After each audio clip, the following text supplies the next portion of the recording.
خاطرم میلی هوایی کوی واروخ میکنم،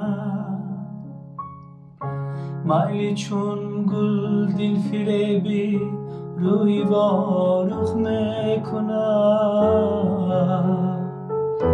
در سفر هر گل که میبویم به چون و چرا، نکدش اندر مشامم بوی واروخ میکنم. در سفر هر گل که میبویم به چون و چرا، نکدش اندر مشامم بوی واروخ میکنم. یاد کردم دامنه که در بری جوی کلام،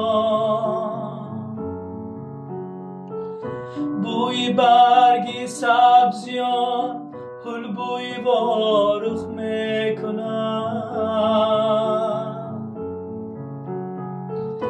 در غریبی گاه گاه دل برام گم میزنم، شیلدی را هر سحر چون جوی واروخ میکنم. شیلدی را هر سحر چون جوی واروخ میکنم. یاد کردم آن هیاهوی که در بازاری اوست، دل همین دریا دیان مجموعی واروخ میکنم. کوچه باغی مکتب و عشقی جوانی ها کجاست،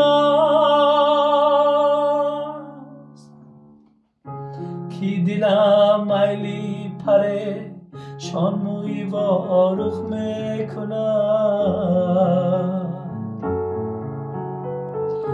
خاطرم میلی هوایی کوی واروخ میکنم.